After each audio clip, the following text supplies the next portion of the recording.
The autumn wind cuts through the streets of a small Tennessee town just after dawn, past the courthouse steps, past a closed diner, down 3 blocks of cracked sidewalk to a brick building everyone has tried to forget.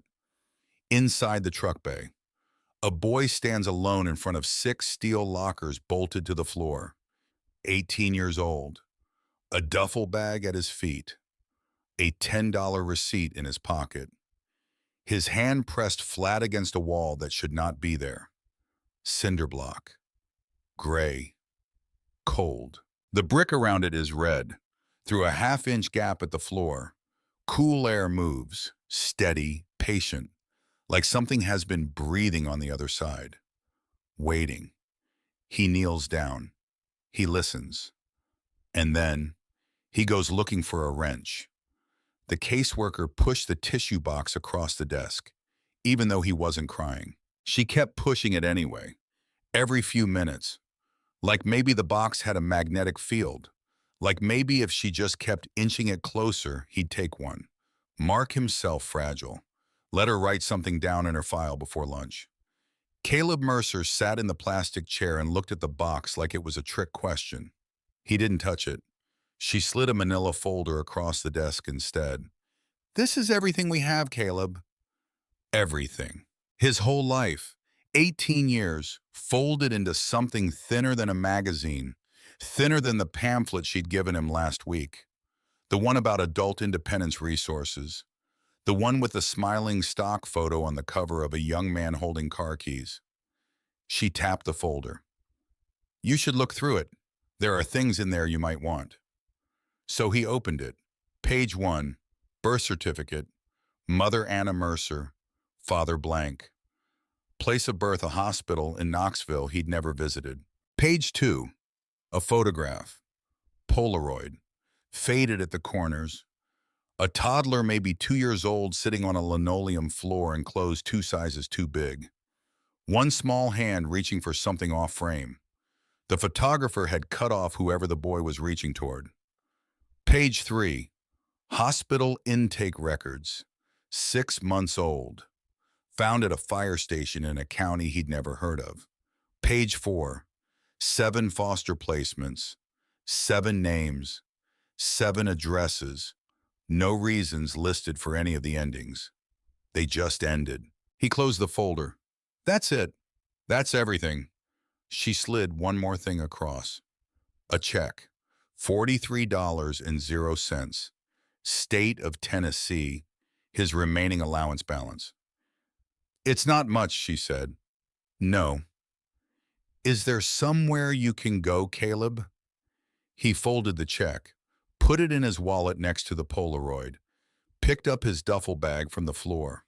Everything he owned, 2 changes of clothes, a toothbrush, a phone charger, a paperback novel he'd been reading for 3 months because he kept losing his place. "Yeah," he said. He didn't, but he said it anyway. The first week was the hardest, because he kept expecting it to get easier. It didn't. He slept behind a strip mall in a maintenance alcove the security cameras couldn't reach. He figured that out by watching the guards route for 2 nights.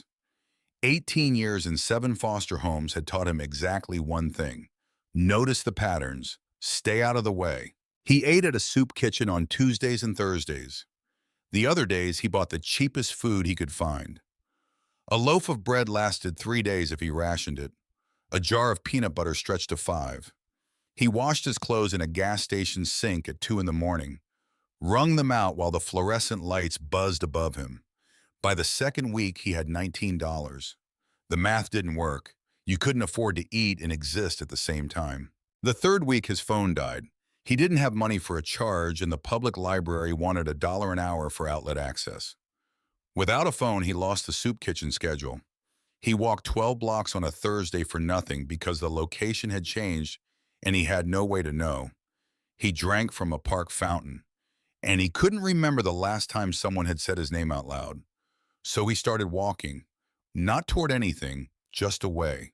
The trucker who picked him up at a rest stop didn't ask questions, just turned up the radio, drove south, past small towns with boarded storefronts, past gas stations with hand-painted signs, past everything that belonged to somebody else. He dropped Caleb at a junction outside a town called Cedar Falls. The sign said population 4,000. The main street made that number feel generous. Caleb walked along the sidewalk with his duffel over one shoulder. Hardware store with faded window displays. Diner with a bell on the door. Courthouse with a bulletin board out front papered in flyers.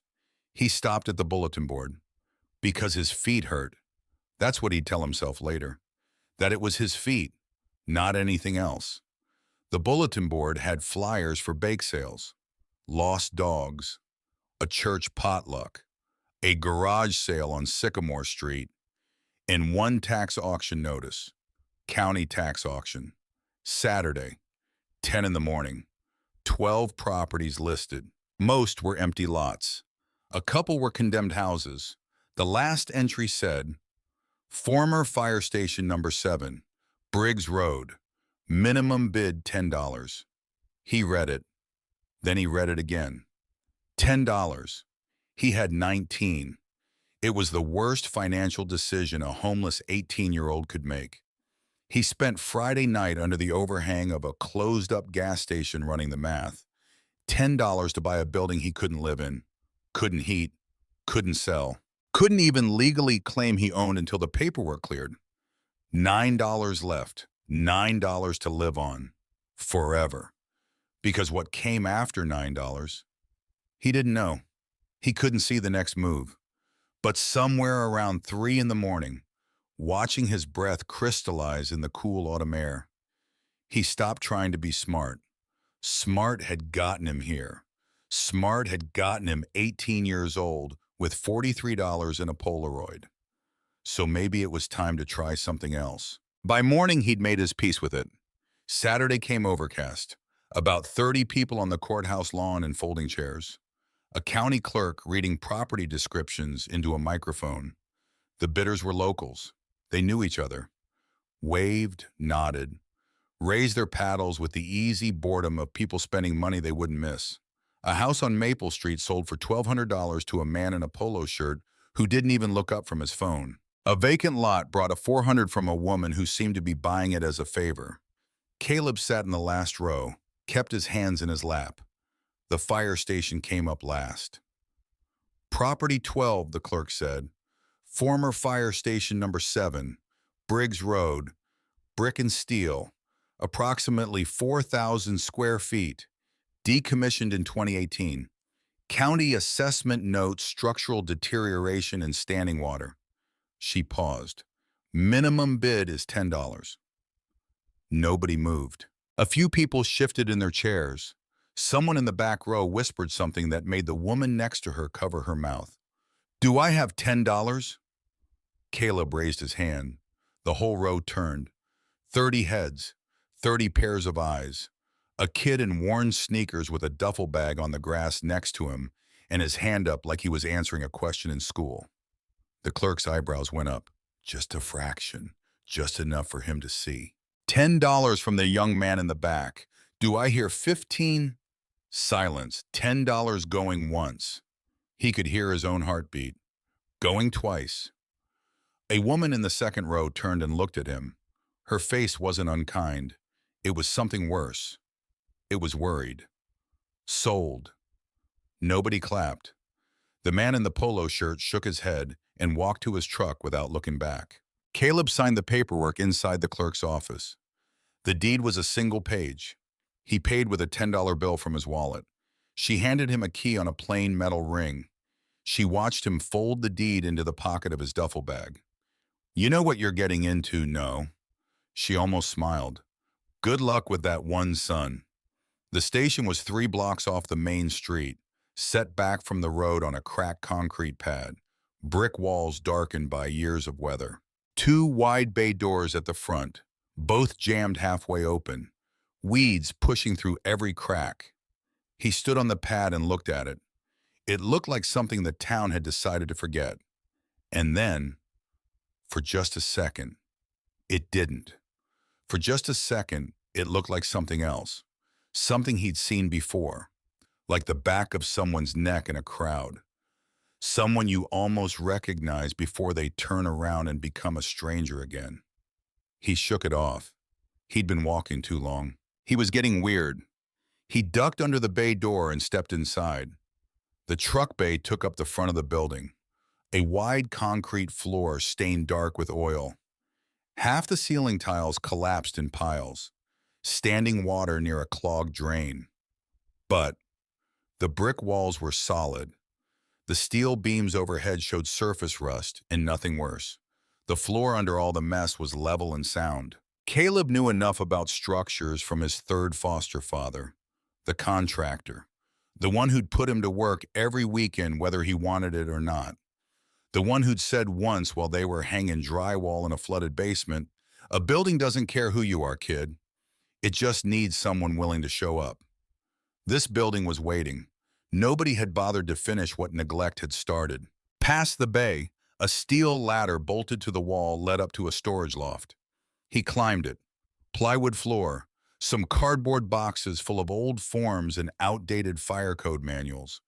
Nothing useful, but through the loft window, he could see the whole street, the hardware store, the diner, the courthouse where he'd signed his name that morning, a town that didn't know he was here yet. He climbed back down, spent the rest of the afternoon clearing the truck bay. A push broom from the utility closet handled the broken glass.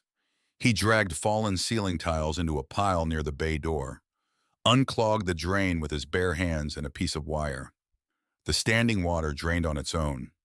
By evening, he had a clean rectangle of concrete in the far corner, about 10 feet on each side.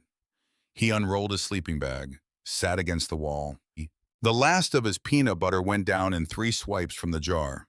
He licked his fingers and set the empty jar next to his duffel. He looked around the cleared space. The concrete was clean, the walls stood straight, the beams held the roof without complaint. It was the simplest thing in the world. But he couldn't remember the last time he'd been somewhere that felt this solid. Every foster home had thin walls, shared rooms, rules posted on the fridge, curfews, locks on the snack cabinet, a list of chores on the back of the bathroom door. This place was 4,000 square feet of nobody telling him where to sit. The station was quiet. Wind moved through the broken windows and hummed low against the bay doors. No traffic, no voices. He pulled the Polaroid from his wallet, the toddler on the linoleum floor, one small hand reaching toward the edge of the frame. He'd carried this picture through every foster home, every new school, every last day. It was the only evidence that he'd once been small enough for somebody to hold. He put it back, lay down on the sleeping bag. The concrete was cold. The ceiling above him was open beams and wiring in the underside of the flat roof. But it was the first roof he'd had over his head in 3 weeks. He slept straight through until morning. Daylight changed everything. Sun through the east windows lit the truck bay in pale yellow stripes. He could see the full layout now. The bay took up the front 2/3 of the building. Behind it, a cinder block partition led to a hallway with rooms on either side. A bathroom with no door on the hinges, a kitchen with a counter, a sink, and nothing else. A bunk room with 4 metal bed frames bolted to the walls, mattresses long gone. He tested the faucets, dry. Flipped the switches, dead. The building had been cut off from everything, but the pipes were intact. The breaker panel in the utility closet still had switches in it. Reconnection was possible. Not today, not cheap, but possible. Past the bunk room, at the very back of the station, he found the locker bay. 6 steel lockers stood in a row against the far wall, each one about 2 feet wide, 6 feet tall, painted red. Number plates screwed to the doors, 1 through 6. The lockers were bolted to the concrete floor and pushed flush against the wall behind them. He opened them one by one. Empty.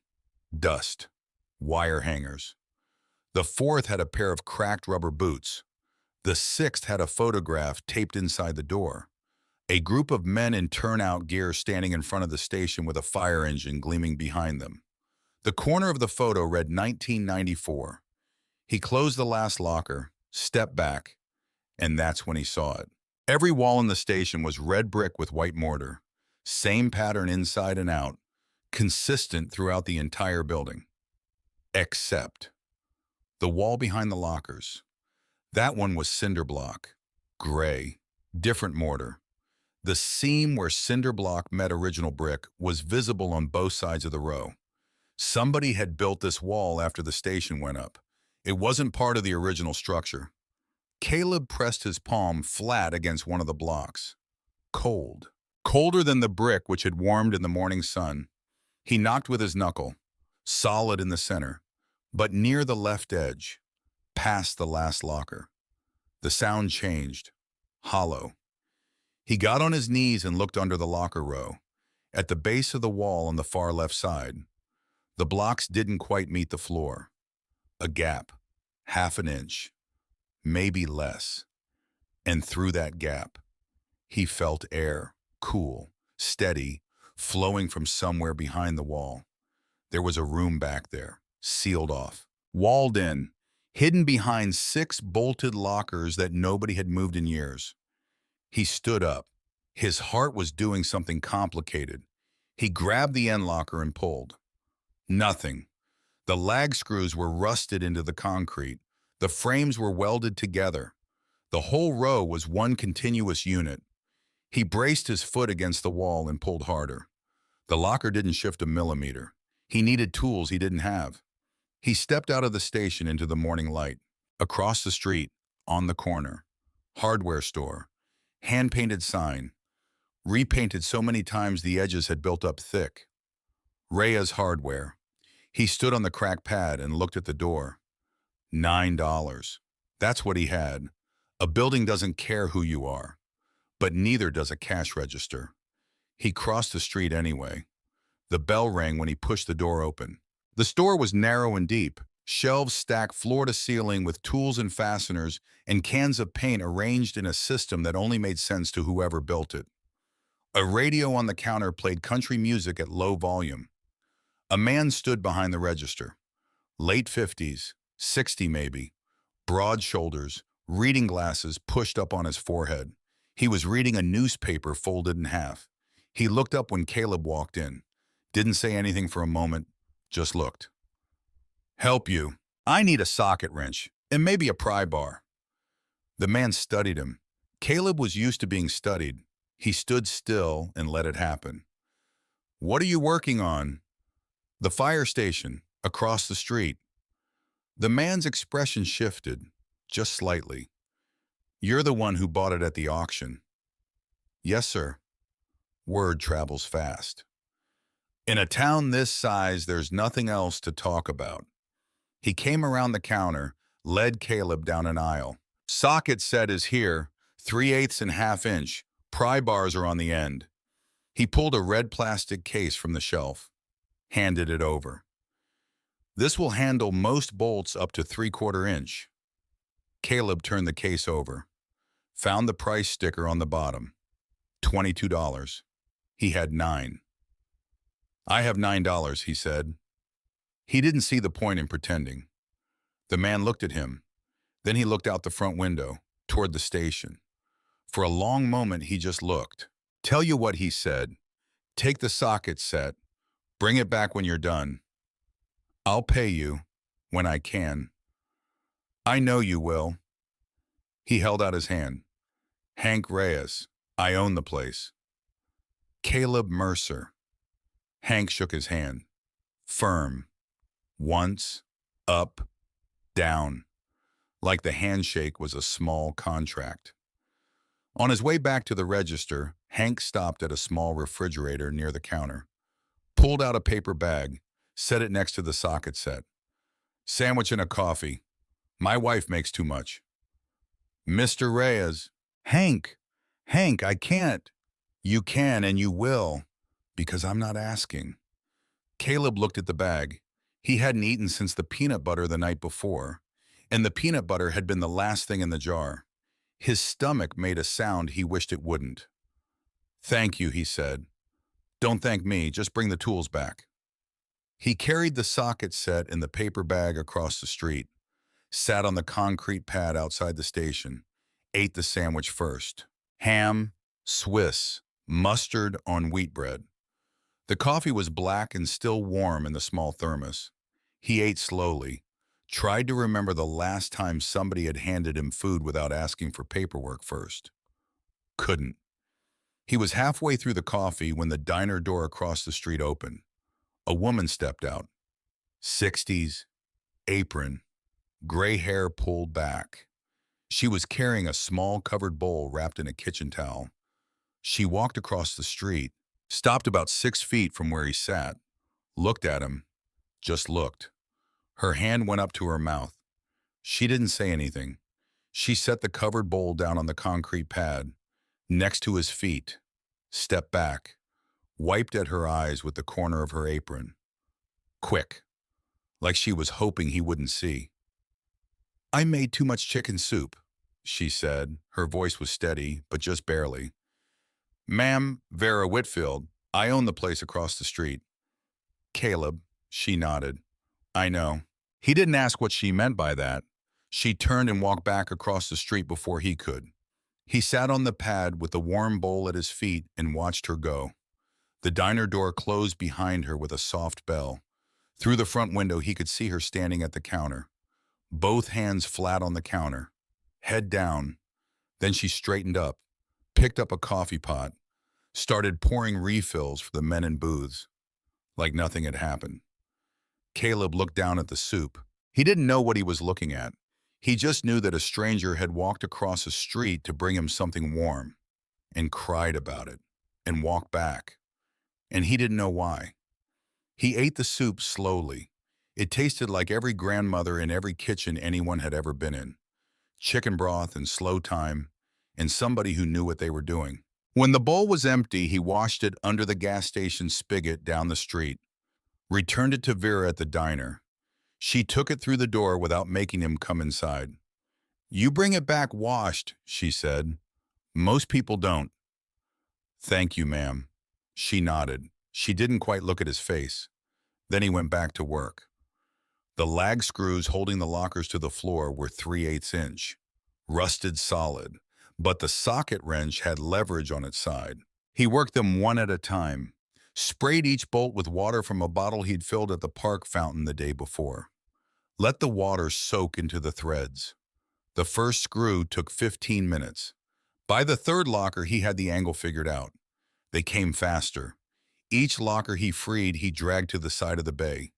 Steel on concrete screeched through the empty building.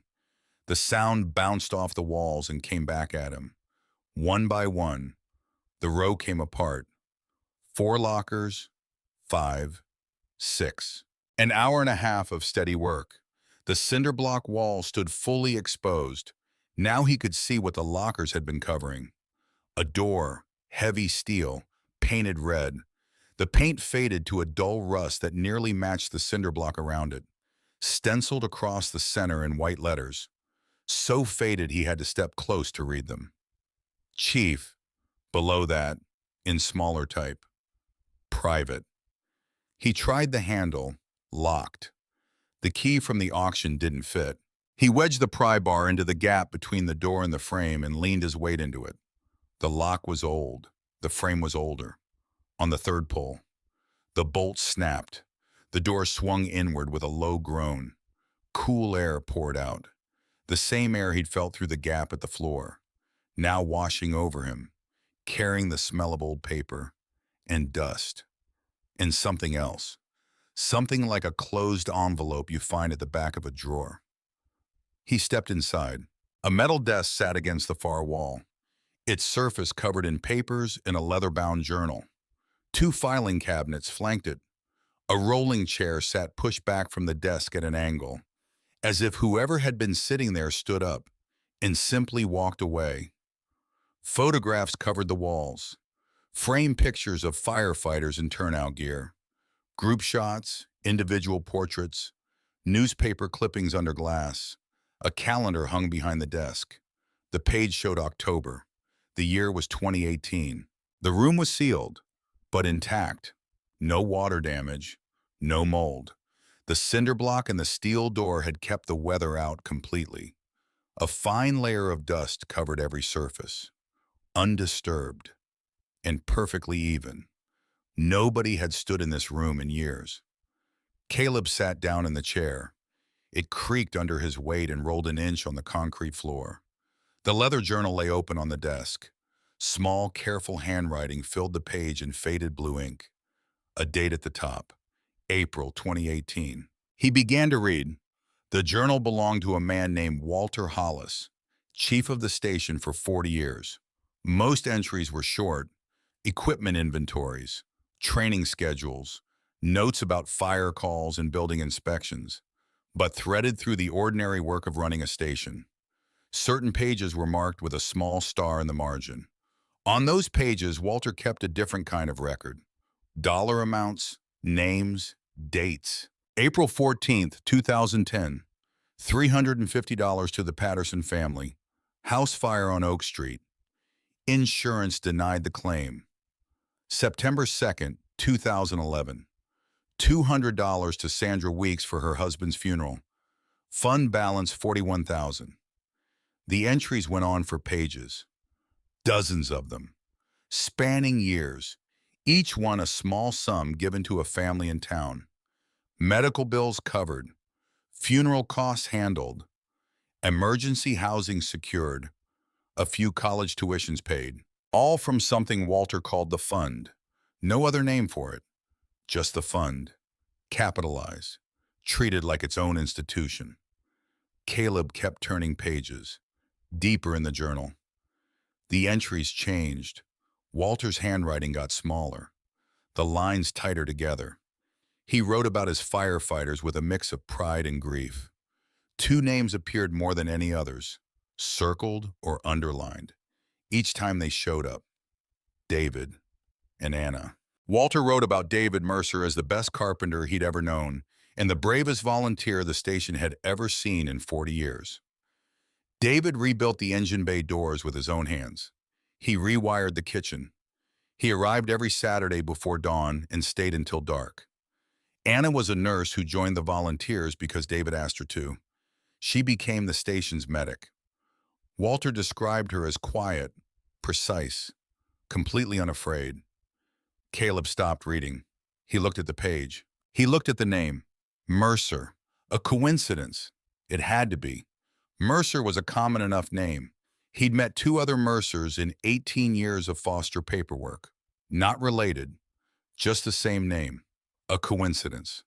He kept reading, and then he hit the entry. David and Anna Mercer didn't die in a fire. They ran into one to save 14 children, and every one of those children is alive today because of what David and Anna did. Caleb sat very still. He couldn't feel his hands. He read the line again. The journal's later years were harder to follow. Walter's entries grew scattered, his handwriting sharper. He wrote about searching for someone, phone calls to state agencies, letters returned unopened, a private investigator who charged $4,000 and found nothing. The frustration was visible in the ink. Walter pressed harder with each page. The pen scored the paper. The final entry was short. I've done what I can.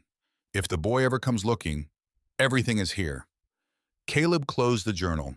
He sat in the sealed room, looked at the photographs on the walls. Decades of firefighters, some young, some gray. Small brass plaques beneath each frame. Names and service years. He didn't recognize any of them. But he stood up, walked to the filing cabinet, pulled open the first drawer. Folders labeled by year and category: equipment, payroll, insurance, training records. He opened the second cabinet: correspondence, building permits, tax documents, county forms. In the back of the bottom drawer, wedged behind a stack of yellowed paperwork, he found a manila folder. The tab was labeled in Walter's handwriting, the same careful lettering from the journal: Mercer family, urgent. He set the folder on the desk. His hands were steady. He didn't know why. He should have been shaking. He opened it. 3 items inside. The first was a photograph. A newborn in a hospital bassinet, wrapped in a white blanket with a blue stripe. A tag on the bassinet read, Baby Boy Mercer, 6 pounds, 4 ounces. The date on the tag said March 14th, 2006. Caleb stared at it. He reached into his wallet, pulled out the Polaroid, the toddler on the linoleum floor. He held them side by side. The same nose, the same ears, the same slight upturn at the corners of the mouth. The second item was a newspaper clipping, yellowed and brittle at the edges. The headline read, 2 volunteer firefighters killed in school blaze. Below the headline, a photograph of the school, smoke still rising from the roof. And below that, 2 smaller photographs. A young man, 28 years old, dark eyes, square jaw. A young woman, 26, high cheekbones, a steady gaze, their names printed beneath. David Mercer, Anna Mercer, survived by their infant son.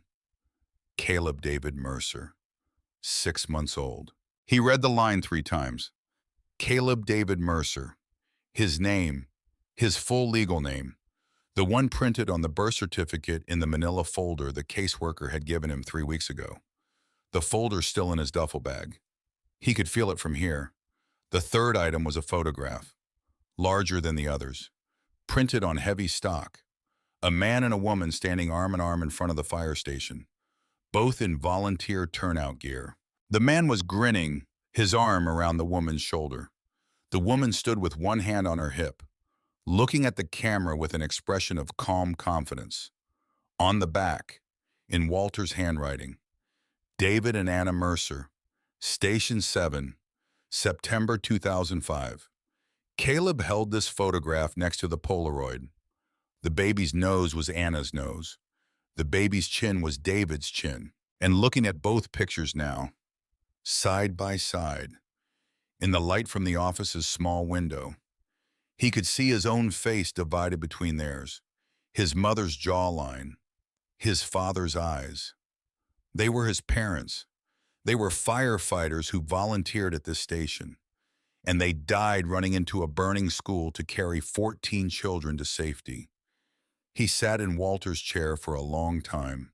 The photographs lay spread across the desk, the Polaroid beside them. 3 pictures that told the whole story of where he came from. A baby born in March, 2 young parents in fire gear, and the boy they left behind, sitting in the dead chief's chair 18 years later, in the station where it all began. The light through the small window shifted from yellow to orange as the afternoon moved toward evening. Dust drifted in the air above the desk. Caleb picked up the photograph of his parents, held it against his chest, pressed his back against the chair, closed his eyes. For the first time in his life, he knew their names. For the first time in his life, he had faces to put next to the word. He didn't cry. He couldn't. Crying was for people who had something to lose. What he had was the opposite. He had something he had never had before. He had something to find. Outside the small window, the streetlights on the main drag flickered on, one at a time, down the length of the street, yellow against the deepening dark. He thought about Vera Whitfield walking across the street with a bowl of soup, setting it down at his feet, crying without explaining why. He thought about Hank Reyes handing him a sandwich and a socket set in the same breath.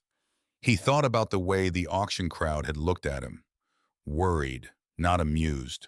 The whole town had known. The whole town had known, and none of them had said a word. Because what would they have said? What do you say to a boy who walks into a town and bids $10 on his own dead father's fire station and doesn't even know it?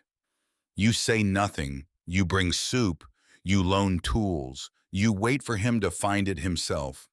Because some things have to be found. They can't be given. Caleb opened his eyes, looked around the office one more time. The photographs of 40 years of firefighters. The journal on the desk. The manila folder labeled in a dead man's hand. The chair was old, but it held him. The room was sealed, but it had been waiting. And somewhere out there in the dark, a widow, a diner owner, a hardware store man, a whole town of people who knew his name before he did. He pressed the photograph of his parents to his chest one more time. Then he set it down on the desk, carefully, like it was made of glass, like it had been made of glass for 18 years. And he just hadn't known. He didn't sleep in the clear corner of the truck bay that night. He slept in Walter's chair, his head down on the desk, the photograph spread out under his cheek, and for the first time since he'd left the caseworker's office with $43 and a Polaroid. He wasn't alone. He had names. He had faces. He had a building. He had a town that already knew him. And tomorrow somebody was going to have to explain. He woke up with his cheek on a newspaper clipping. The print had pressed itself into his skin during the night. He could feel the letters when he sat up, the word volunteer backwards on his face. He didn't go look in a mirror to check. The small window showed pale gray light. His neck was stiff, his back ached. The photographs were still spread across the desk where he'd left them, right where his parents had been the entire time, like they'd been waiting for him to wake up so they could keep watching. He sat very still in the chair, because if he moved, if he stood up, if he walked out of this room, he'd have to start being a person who knew this, a person whose parents had names, faces, a whole life he'd never been told about, and he didn't know how to be that person yet. He needed someone to tell him how. He needed someone who had been there. He stood up, picked up the photograph of David and Anna, tucked it carefully into the inside pocket of his jacket, right against his ribs, where he could feel it through the fabric. Then he walked out of the office, through the locker room, down the hallway, across the truck bay, and out into the morning light. The diner was open. He could see Vera through the front window, pouring coffee, same apron, same gray hair, like yesterday hadn't happened. He didn't go in. He crossed to the hardware store instead. Hank was on a ladder restocking a top shelf when the bell rang. He turned, looked down, said nothing. "I need to ask you something," Caleb said. "Go on." "Walter Hollis." Hank set down the box of nails, climbed slowly off the ladder, brushed his hands on his jeans. "What about him?" "He had a wife." It wasn't a question, but Hank answered like it was. "May." "Where does she live?" 3 blocks east of here, small white house, chain link fence, roses out front, used to be tended, now they're half wild." "She's still there." "She's still there." Caleb nodded. He turned to go. "Son." He stopped. "She's 82 years old. She lost her husband. She's been waiting a long time. Be gentle with her." Caleb looked back. "I will." "And son." "Yes, sir. She's going to know who you are the second she opens the door." He walked east, counted houses. 1, 2, 3. A small white house with a chain-link fence. Rose bushes along the front that had been tended once and were now half wild. A porch with 2 chairs and a side table holding a coffee mug that looked like it had been there for days. He stood at the gate. For a full minute, he just stood there. Because what was he supposed to say?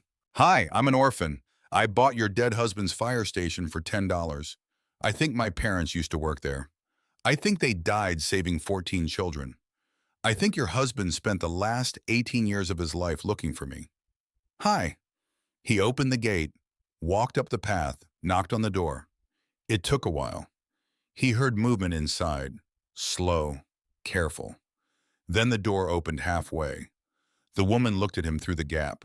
Small, thin, white hair pulled back, wire-frame glasses, sharp blue eyes. She looked at his face for 3 seconds, maybe 4. Her hand went up to the doorframe. Her knuckles went white. "Good Lord," she said. That was all. "Ma'am, you have his eyes." He didn't know which his. He didn't ask. My name is Caleb Mercer. I bought the fire station at the auction. I know. I found. I know. She looked at him. She was crying, not in a big way, just the slow leak of an old woman who had been waiting a very long time to cry about something specific. She wiped at her face with the back of her hand. Come inside. She turned and walked into the house, left the door open behind her. He stepped inside. The living room was small and full of photographs. A couch with a crocheted blanket folded over the arm, a bookshelf, a television that didn't look like it had been turned on recently, a clock on the mantel that ticked too loud. The house smelled like tea and lavender soap and something else, like a place where somebody had been waiting. She moved slowly to the kitchen, put a kettle on the stove. Her hands shook, but she didn't spill anything. Caleb stood in the doorway between the living room and the kitchen and watched her. She didn't tell him to sit down. She didn't tell him anything. She just made tea, like she'd done it 1,000 times, like she'd been doing it every morning for 82 years waiting for this exact morning. When the tea was ready, she put 2 cups on the kitchen table, sat down in one chair, looked at the other. He sat. She wrapped both hands around her cup. My name is May Hollis. I was married to Walter Hollis for 61 years. I'm sorry he's gone. She nodded. Me too. A small silence. Walter told me you'd come. How did he know? He didn't. He believed. She took a slow sip of her tea. He said you might come in a year, or in 20 years, or never. He said it didn't matter. The station would be ready either way. Why? Because your father did that wall, the one over the engine bay, the metal one with the rivets, did it in a weekend, wouldn't take payment. So Walter said the building owed your family a debt, and he'd see to it. She set her cup down. You have his eyes, David's eyes. Caleb felt something move in his chest, like a window opening in a room he hadn't known was inside him. Tell me about him. She looked at him a long moment, then she stood up, walked to a small cabinet in the corner of the kitchen, opened a drawer, pulled out a wooden box, brought it back to the table. She set the box between them. I'll do better than that. She opened the lid. Inside, a folded piece of paper, a small photograph, a child's wooden toy, a pressed flower, a handful of objects that looked like nothing to anyone else.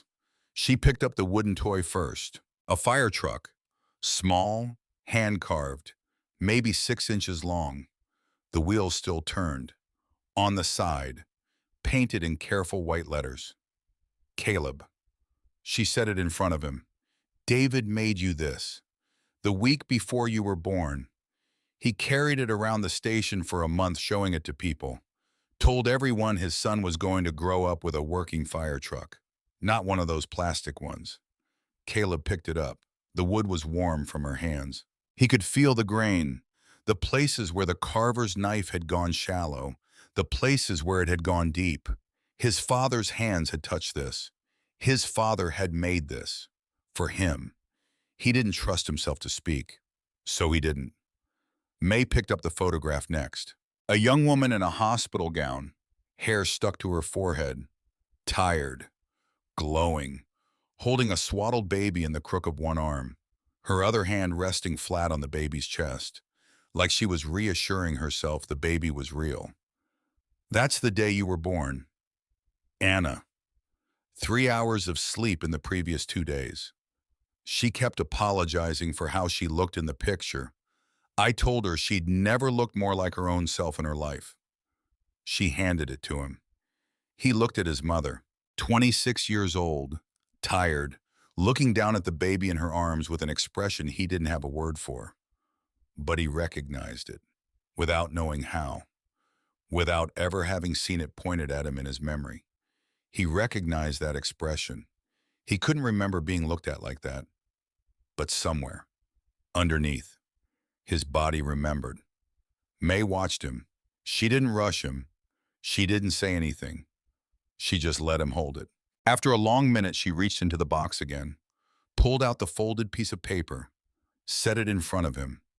He unfolded it slowly. A child's handprint, stamped in red paint, tiny, smudged at the edges where the fingers had bent. Underneath, in careful blue handwriting, Caleb, 6 months, September 2006. His own handprint.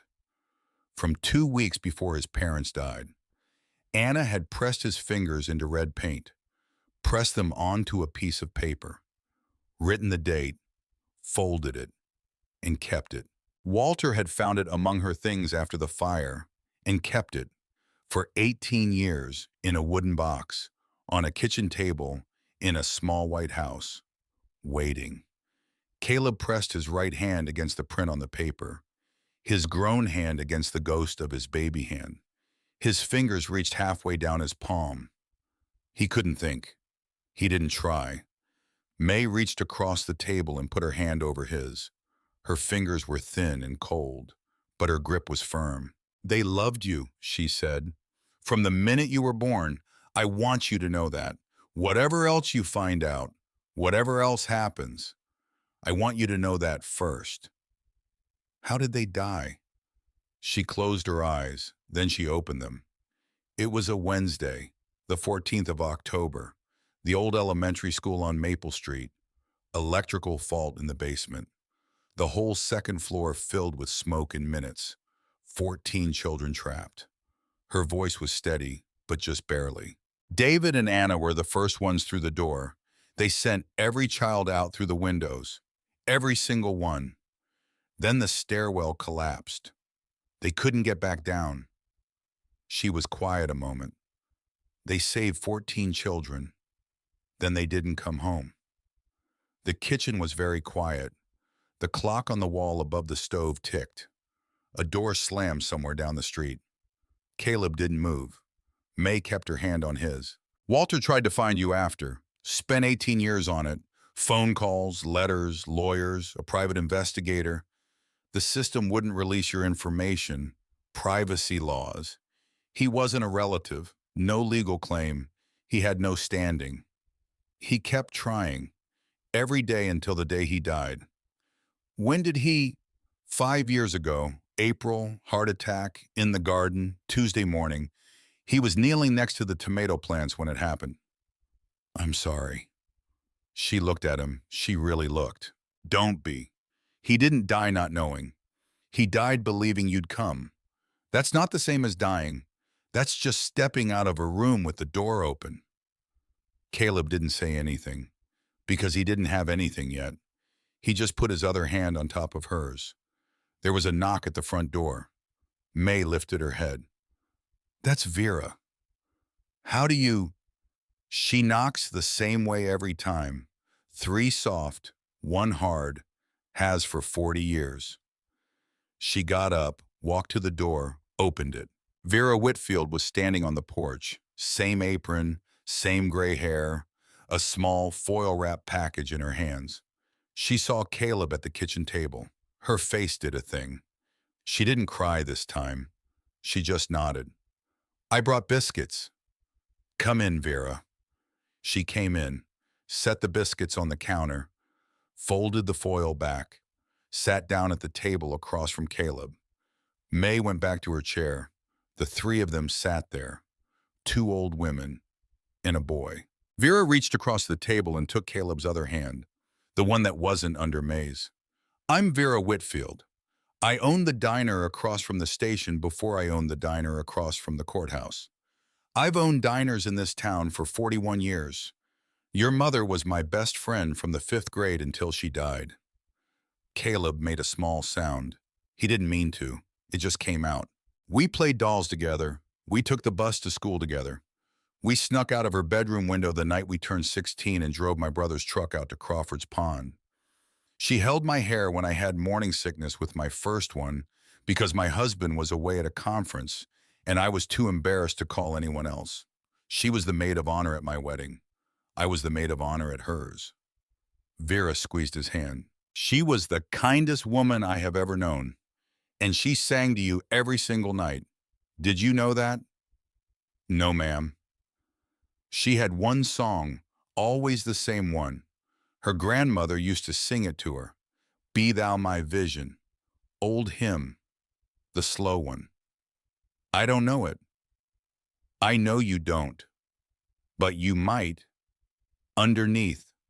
Some songs you remember in your bones, whether your head knows them or not.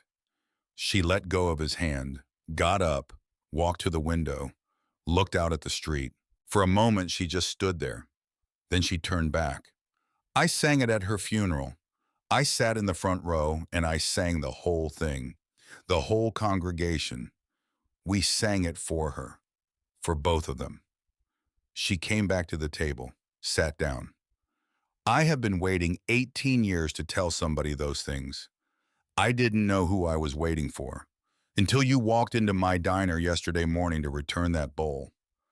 Caleb didn't trust his voice, so he didn't use it. He just nodded. May poured more tea. Vera unwrapped the biscuits. They sat at the kitchen table, the three of them. Sun through the kitchen window. Steam off the cups. A child's handprint on a piece of paper between them. Caleb didn't know how long they sat there. He didn't check the clock. He couldn't have stopped them if he wanted to. He didn't want to. He didn't go back to the station until the sun was low. May walked him to the door. Vera was still in the kitchen, washing the teacups even though May told her 3 times not to bother. May stood on the porch. Will you come back tomorrow? Yes, ma'am. There's more. There's so much more. I've been keeping it. I didn't know who I was keeping it for. Until today. Tomorrow. She nodded. Tomorrow.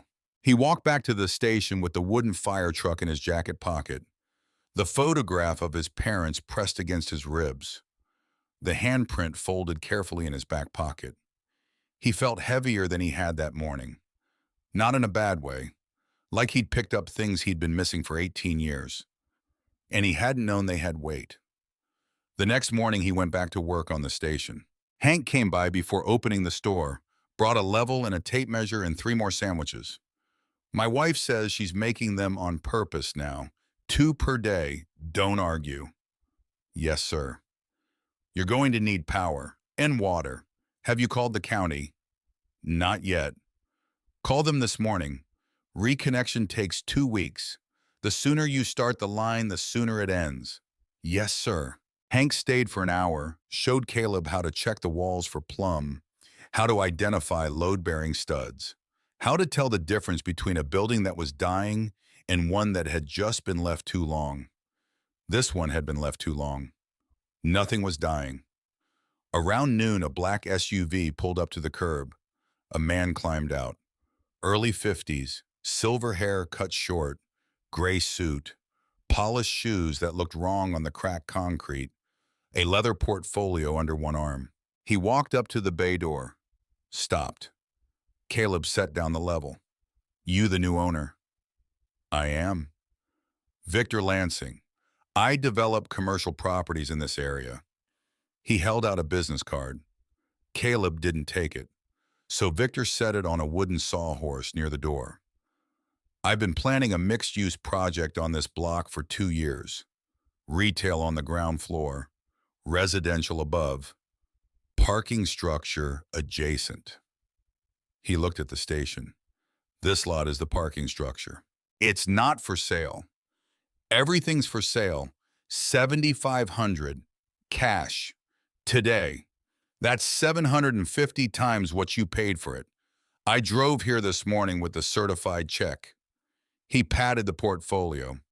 Caleb looked at him, a boy, with a level in one hand, looking at a man in a gray suit who had a portfolio full of money.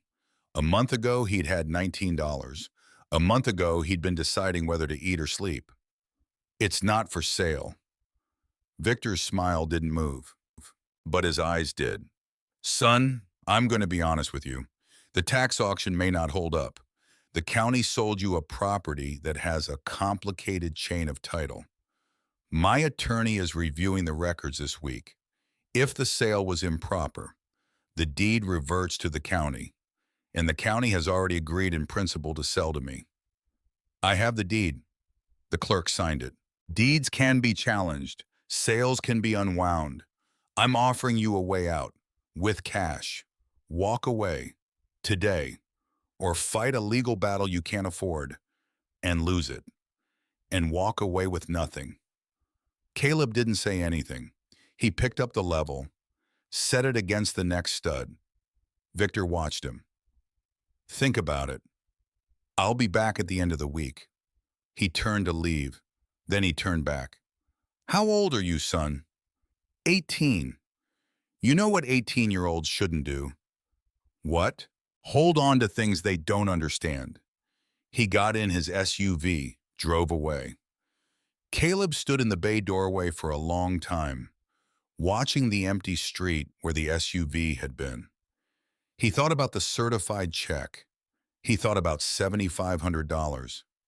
He thought about how $7,500 would set him up for 2 years, maybe 3. He could rent a room somewhere, finish school, have a life. He thought about the wooden fire truck in his pocket, the handprint in his back pocket, the photograph of his parents against his ribs. He went back inside. He went straight to Walter's office.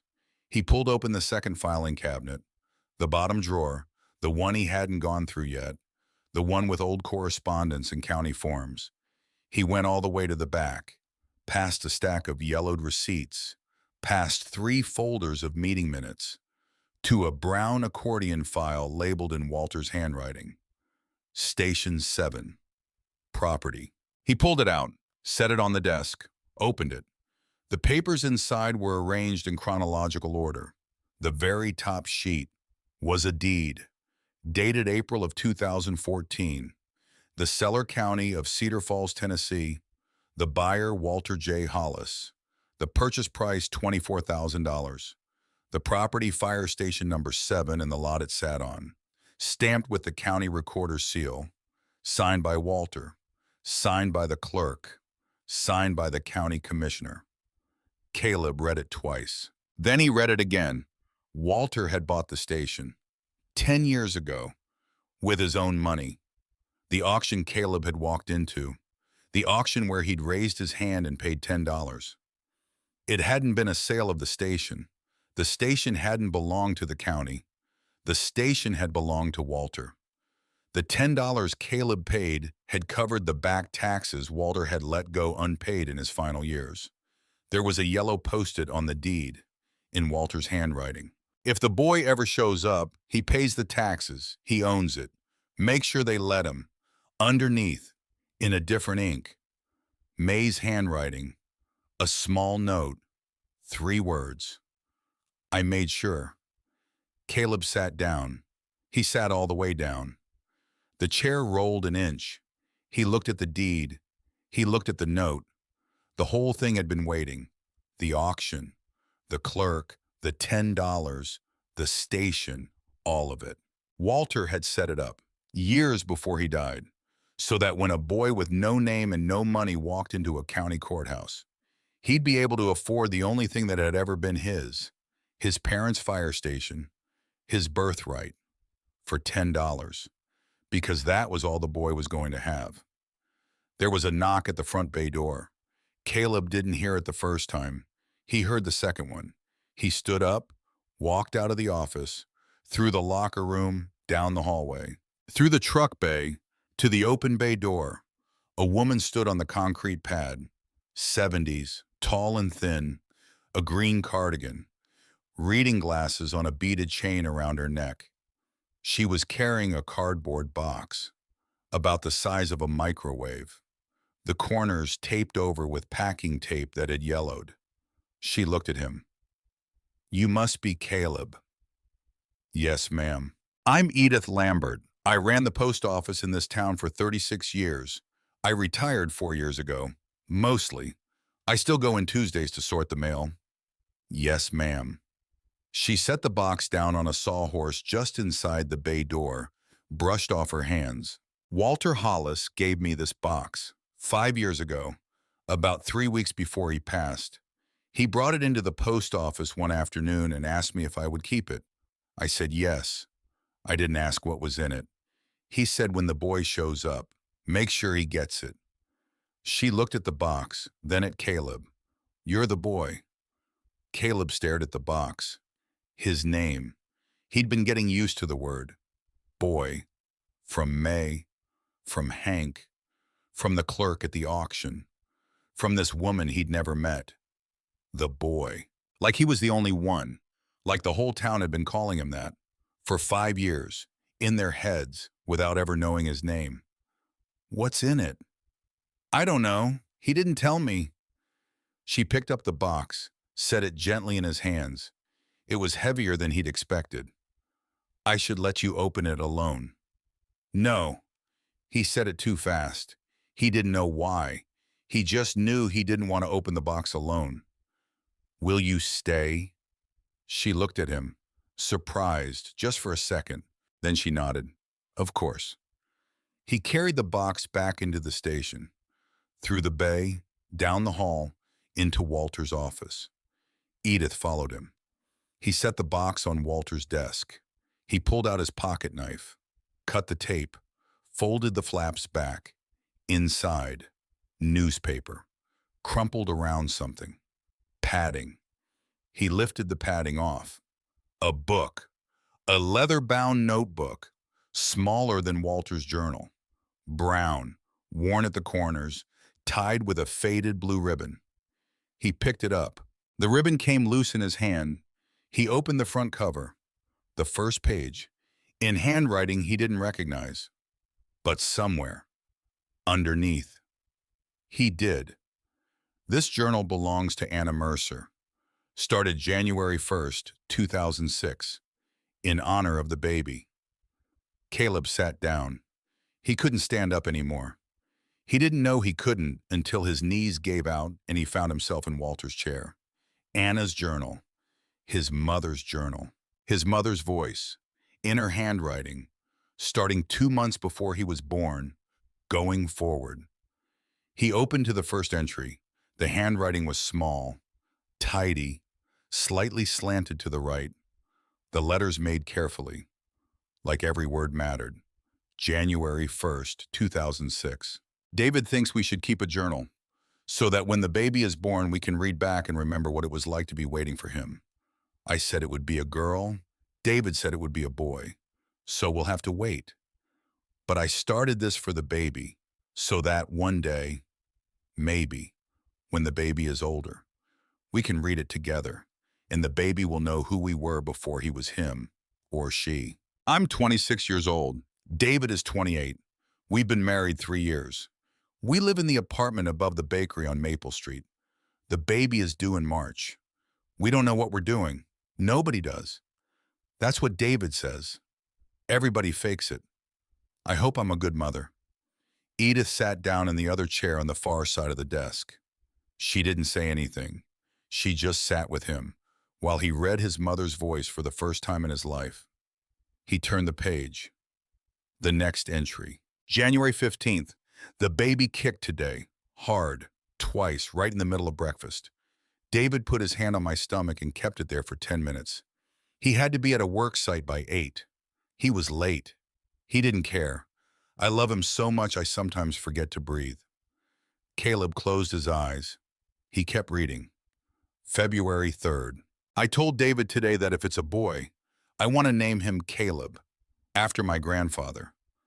David said yes before I even finished the sentence. He didn't even ask why. He just said, Caleb. I like it. Caleb Mercer. Sounds like a man who shows up when he says he will. I cried a lot today, actually. I think it's hormones. But maybe it's because I'm going to have a son named after my grandfather. And my grandfather isn't here to see it. And my mother isn't here to see it. And David's father isn't here to see it. There aren't a lot of us left. We're going to be a small family. Just us. The 3 of us. But I think that's all right. 3 is enough. Caleb stopped. He had to stop. He pressed the heels of his hands into his eyes. Edith stayed quiet. After a long minute, he opened the journal again. He kept reading. Through February, through March. The entry on March 14th. He's here. He's here, he's here, he's here. That was the whole entry. 4 words, 4 times, in handwriting that wasn't tidy anymore, just shaking. He turned the page. The entries got shorter after he was born, because she didn't have time anymore. Anna was working, volunteering at the station, taking care of a baby, sleeping when she could, but she kept writing. April. He smiled at me today. David says it was gas. I don't care. May. He held my finger for a full hour. I didn't move. I cried. June. He laughed for the first time. We were at the station. Walter held him up over his head and made a face. Caleb laughed like he'd been waiting 6 months to do it. The whole station stopped what they were doing and laughed with him. July. I sang to him tonight. The hymn, Be Thou My Vision. He fell asleep on my chest. I sat in the rocking chair David made for him, and I just held him. I didn't put him down. I sat there for 2 hours just holding him. I want to remember this. I want to remember every single second of this. August. He grabbed my finger and pulled it to his mouth like he was trying to feed me. David thinks he's a genius. He may be right. September. He looks more like David every day. The eyes, the eyebrows, the way he scowls when I take too long with the bottle. Just like his father. Lord help me. 2 of them. The handprint entry, September 23rd. We did handprints today. He didn't like the paint. He cried, but he did it. I have his handprint now. I'm going to keep it. I'm going to keep all of them. The next entry, October 8th. I am writing this in case I do not come home tomorrow. Edith made a small sound. Caleb didn't look up. He kept reading. I am writing this in case I do not come home tomorrow. I don't know why I'm writing this. There's no reason to think tomorrow won't be like any other day. But sometimes I look at Caleb and I think, what if I'm not here? What if something happens? He won't remember me. He won't remember David. He'll be alone in a way no person should be alone. So I am writing this. If you are reading this, Caleb, I want you to know. I have loved you from the minute I knew you existed. I have loved you before I knew if you were a boy or a girl. I have loved you before you had a name. I loved you when I was sick the first 3 months, and I couldn't keep food down. I loved you when you kicked me at 3 in the morning every night for 2 weeks. I loved you when you were born. I loved you when you smiled. I loved you when you cried. I loved you when you grabbed my finger. I love you right now, tonight while you sleep in your bassinet 2 feet away from me. And David is asleep on the couch in the living room because he fell asleep watching the game. And I am sitting in the kitchen with a small lamp on and writing this in case. I want you to know, if you ever read this, that you were the best thing. You were the best thing. That is all. You were the best thing. Be brave, be kind, be the kind of man your father is. If I am not there to tell you these things in person, if something happens, then this is what I want you to know. You were loved. You were so loved. I will be loving you for as long as you live, whether you can see me or not. Mama. Caleb couldn't breathe. He pressed the journal against his chest. He put his head down on the desk. He cried in a way he hadn't cried since he was a child. He cried with his shoulders shaking. He cried with his hands clenched. He cried for everything he had not known, for everything he had not been told, for every birthday she had not been there, for every parent-teacher conference, for every Christmas, for every scraped knee, for every nightmare, for every soccer game, for every report card, for every time he had been hungry, for every time he had been alone, for every time he had been moved to a new house, for every time he had wondered why, for everything, for everything, for everything. Edith got up from her chair, walked around the desk, put her hand on the back of his head, didn't say anything, just kept her hand there, the way you do with a child. A long time later, he sat up. His face was wet. The journal was still against his chest. Edith was sitting in the chair next to him now, knees touching the edge of the desk. She handed him a tissue from a pack in her purse. He took it, blew his nose. She didn't say anything about the noise. The light through the window was getting low. The day had gone. He hadn't noticed. He pulled the journal away from his chest, set it carefully on the desk, smoothed his hand over the cover, looked at it like he was making sure it was real. Then he heard tires on gravel outside. He looked up. Edith looked up too. A car. Not Victor's SUV, something cheaper, boxier, dirty. Footsteps on the concrete pad. Then a knock at the office door. Loud. 3 sharp raps. "Hello, is somebody in there?" Caleb stood up. His legs were wobbly. He wiped his face one more time with the back of his hand, walked to the door of the office, opened it.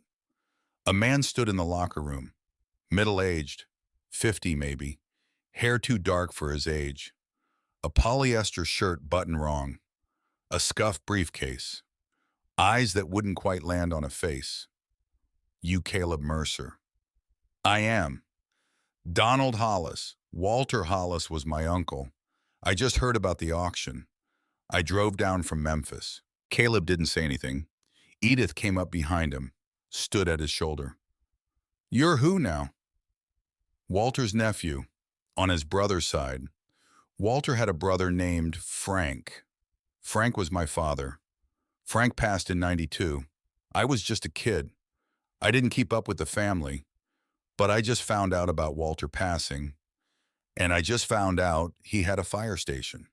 And I just found out my uncle's fire station was sold for $10 at a tax auction to a stranger." His eyes still wouldn't land on Caleb's face. "I'm filing a claim as Walter's only surviving blood relative.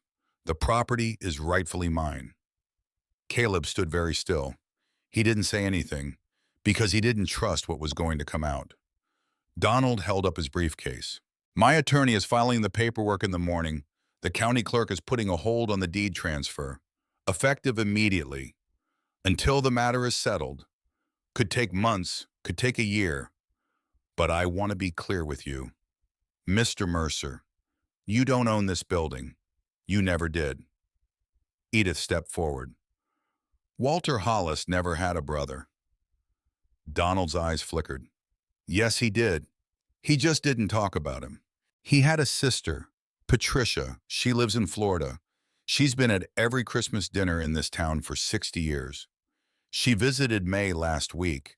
I drove her to the airport on Wednesday. Walter did not have a brother." Donald's smile didn't move, but his face did. "Maybe you're misinformed, ma'am." "I am not. We'll let the lawyers sort it out." He turned to go, then he turned back. "Mr. Mercer, I'd consider settling this. Quickly. There are people who'd be willing to make this go away.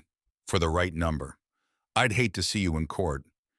18 years old, no family, no money, long process, hard process. You think about it." He walked out. Caleb stood in the office doorway. He didn't move. Edith reached over and closed his fingers around the journal. "Don't put that down," she said. "Not for 1 second." He nodded. He couldn't speak. He could feel something rising in him, something he hadn't felt in a long time.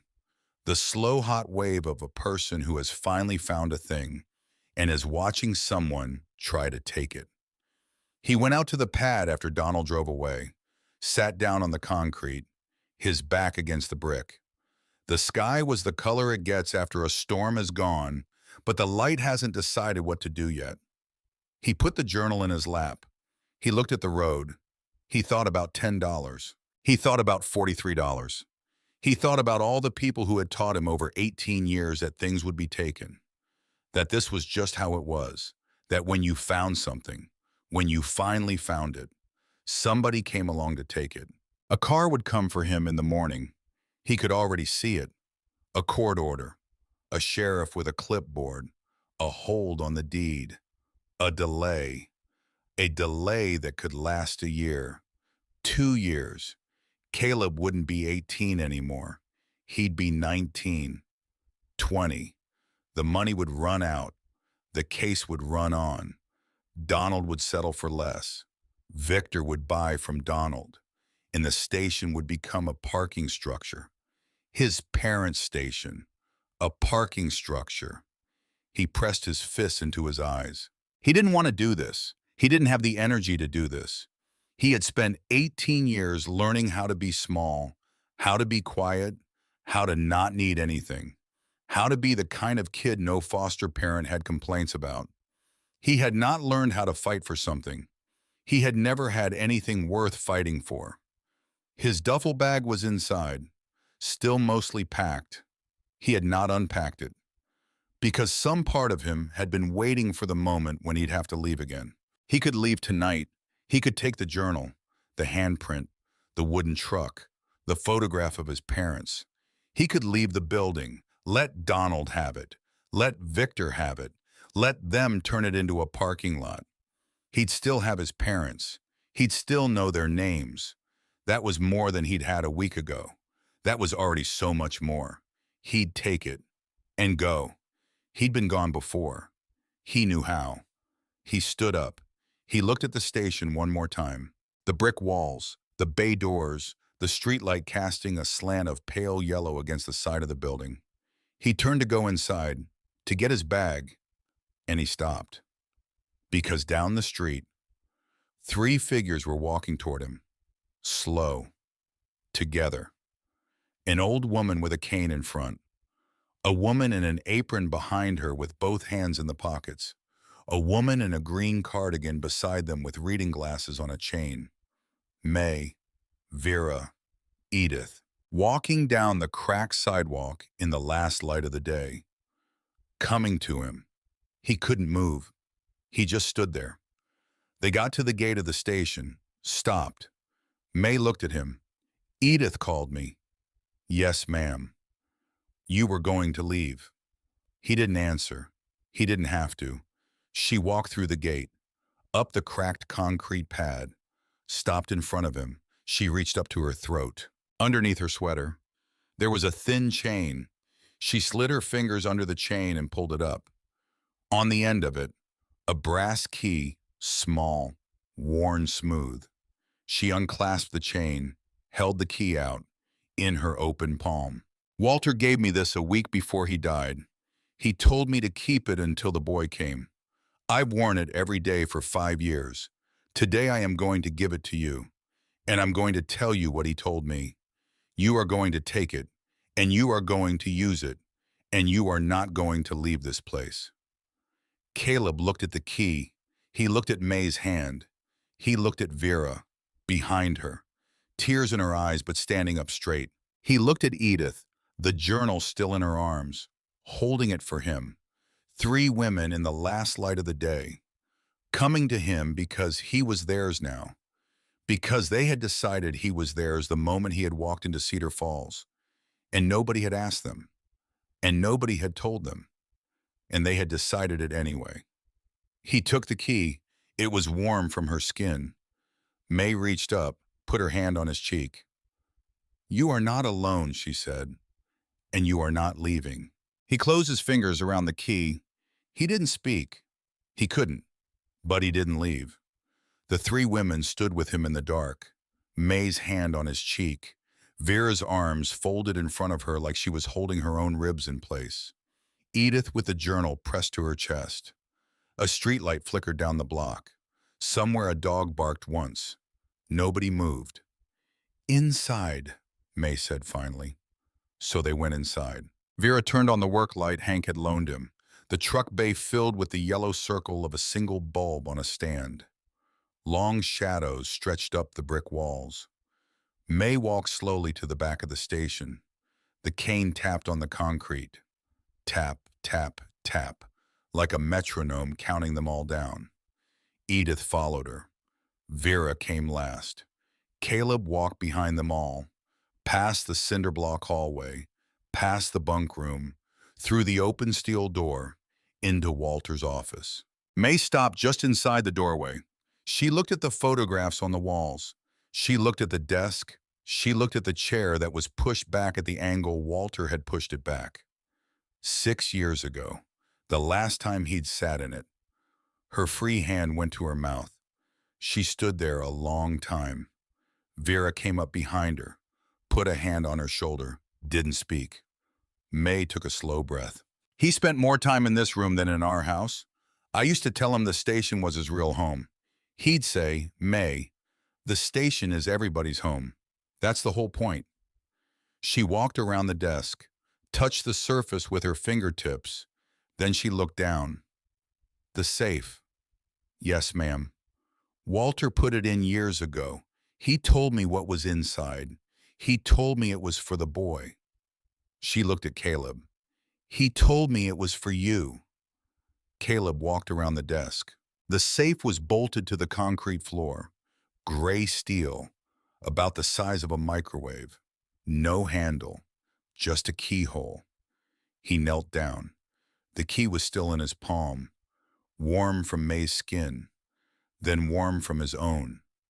He held it above the lock. Wait, Vera said. He stopped. Don't do this alone. May lowered herself into Walter's chair. Slow, holding the edge of the desk. Edith took the second chair on the other side of the desk.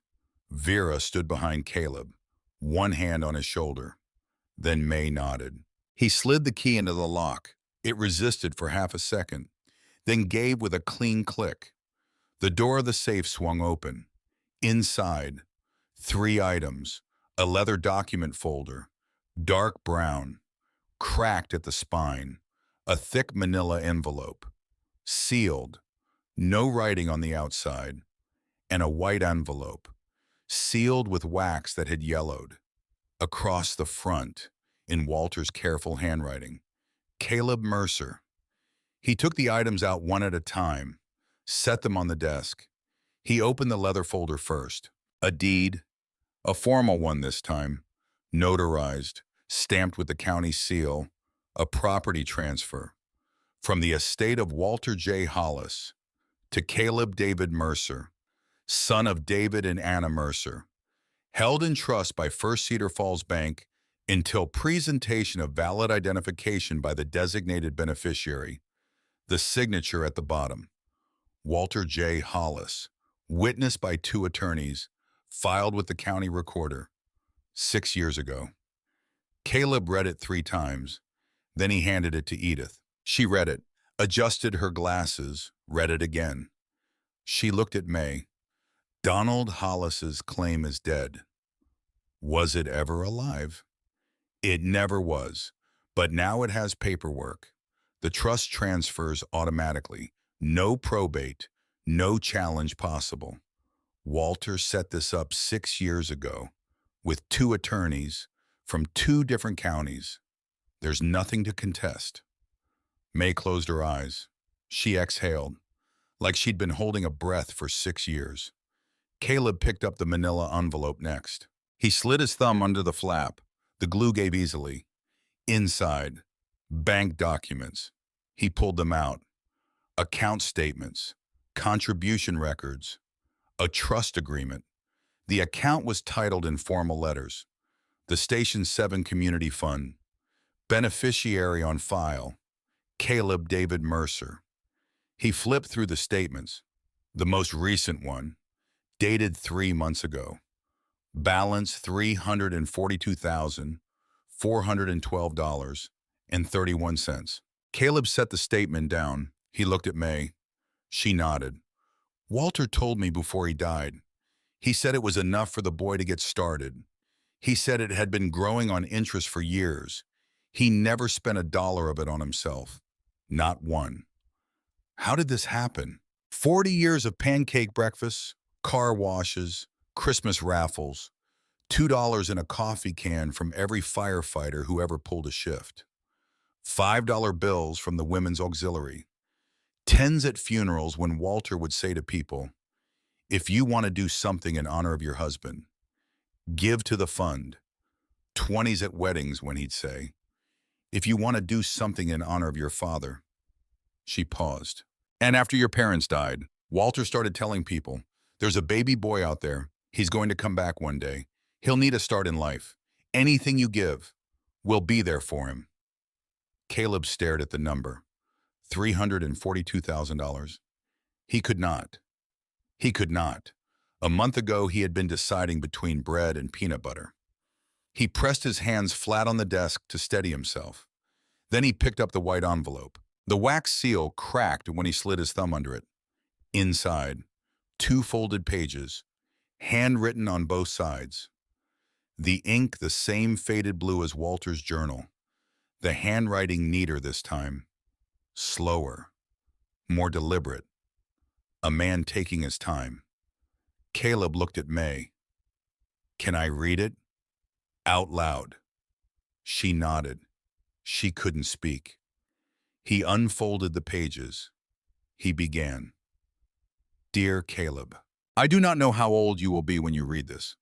I have spent 18 years looking for you. If you are reading this, the station found you instead.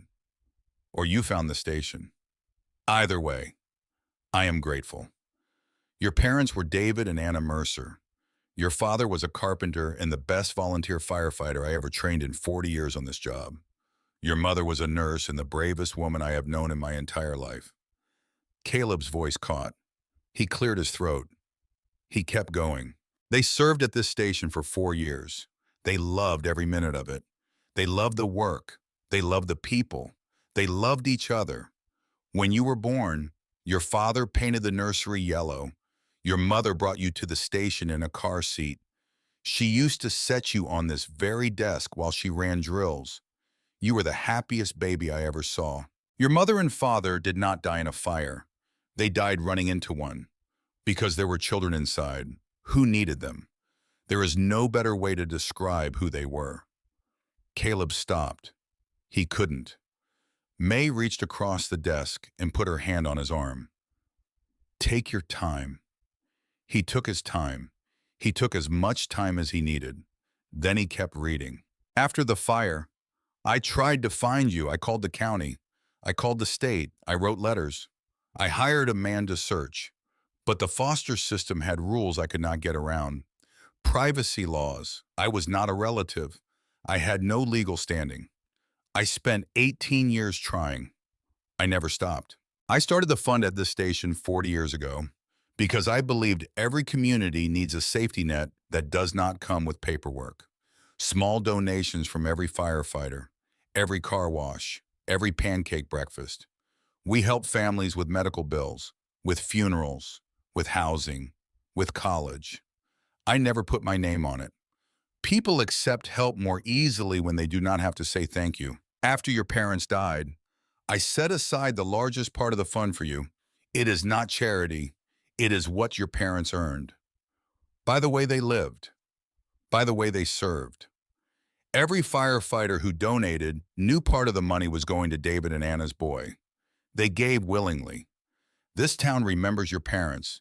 Even when nobody said their names out loud for a long time, this town remembers. I bought this station with my own money because the county wanted to tear it down. I could not let that happen.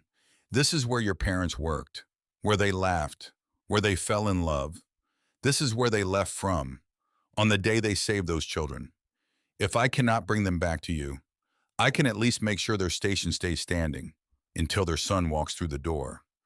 Vera was crying without sound, sitting in the second chair, both hands over her mouth. Edith was crying too, her glasses fogging up.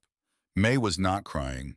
May was watching Caleb's face, like she had been waiting 18 years to watch his face while he read this letter. He turned the page. Caleb, I want to tell you one more thing.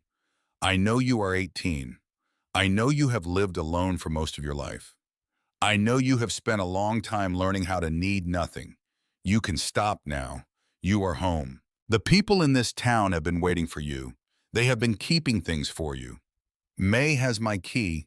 Edith has your mother's journal. Vera has the bread recipe your mother used to make every Sunday.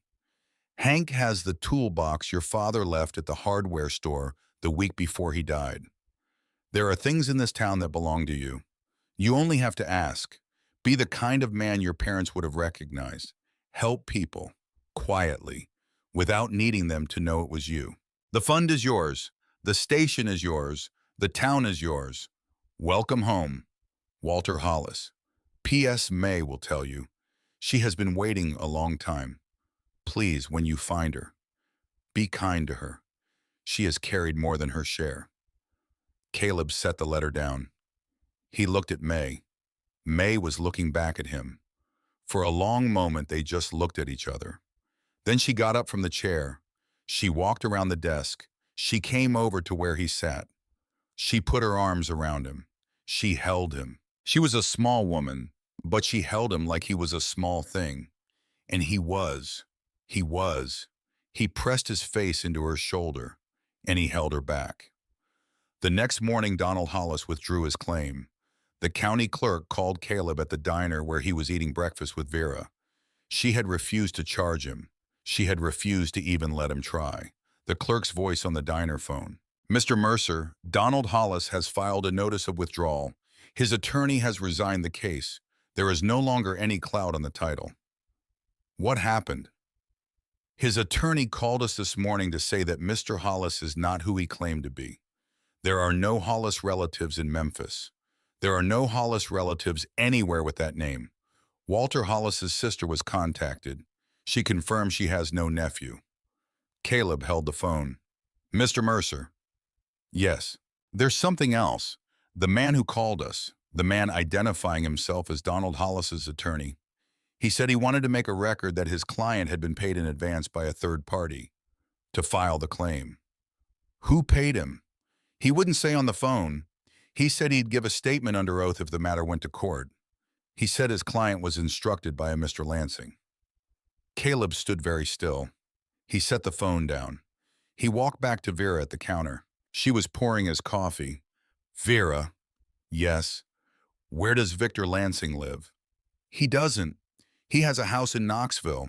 He keeps an office on 3rd Street, above the insurance place. He's there Monday through Thursday until 5. What day is it? It's Tuesday. Will you watch the station today? I will. And the fun book, the one with the donations, can you put it in my bag? I'll get it. She set the coffee pot down. She walked into the back of the diner, came back with a brown paper bag. Inside it, the leather donation ledger Caleb had brought down from Walter's office the night before to show Edith and May. She handed it to him. She looked at his face. Caleb. Yes. Don't shout at him. I'm not going to shout. No, but don't shout. Whatever he is, he's a person. He looked at her. She had been crying last night. Her face was puffy this morning. She had been making coffee anyway. Yes, ma'am. He walked to 3rd Street, up a flight of wooden stairs above the insurance office. A door at the top with a frosted glass panel. Lansing Development. He didn't knock. He opened the door. Victor was at his desk, reading glasses on, reviewing something on a laptop. The black SUV's keys on a hook by the door. Victor looked up. He saw Caleb. He saw the brown paper bag. His face changed, just a little. Mr. Mercer. Mr. Lansing. I wasn't expecting you. No, sir, you weren't. Caleb didn't sit down. He didn't ask permission to be there. He set the brown paper bag on Victor's desk. He opened it. He pulled out the donation ledger. He set it in front of Victor. He opened it to a page he had bookmarked the night before with a strip of paper. Read it. What is this? It's the donation ledger for the Station 7 Community Fund. Walter Hollis ran it for 40 years. Read the line I marked. Victor looked at the page. His eyes moved. Caleb watched his face. Out loud. Victor's voice was even. Roger Lansing, volunteer firefighter, Station 7. Donation $40 per month, beginning January 1960, continuing through August 1985. 25 years of continuous donation. Total contribution, $12,000. Victor stopped. He set the book down. That's my father's name. Yes, sir. My father donated $40 a month for 25 years. Yes, sir. To Walter's fund. To Walter's fund. Victor pressed his palms flat on the desk. He looked at his hands. He didn't look at Caleb. Caleb turned the page, pointed to another line. Read this one. Victor's eyes moved. He didn't read it out loud this time. He just stopped. Caleb read it for him. August 1991, disbursement from the Station 7 Community Fund, $6,400. To cover the balance of medical expenses for Mrs. Eleanor Lansing. Stage 3 breast cancer. Treatment at Vanderbrook Medical Center. Family unable to pay. Authorized anonymous. By order of Chief Walter Hollis. Caleb closed the book. The room was quiet.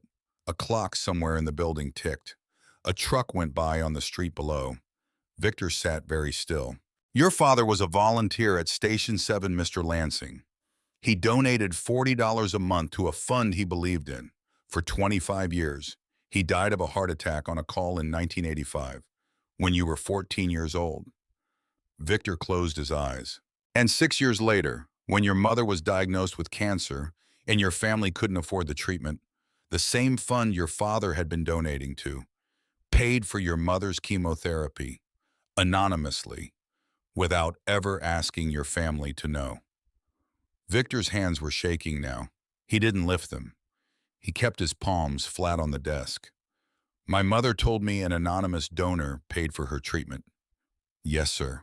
She wrote letters to the hospital trying to find out who. They wouldn't tell her. They couldn't. They didn't know either. Walter sent the money. The hospital wired it in. The hospital paid out. There were 3 or 4 people in the chain. Nobody knew the whole story but Walter. Walter. Yes, sir. Victor's face was white. He looked at the ledger on his desk. He looked at his hands. He looked at the wall. I have spent 30 years of my life hating the building my father died at. I have spent 30 years of my life believing that station took my father from me. He stopped. He swallowed. And that station saved my mother. Yes, sir. Victor put his hands over his face.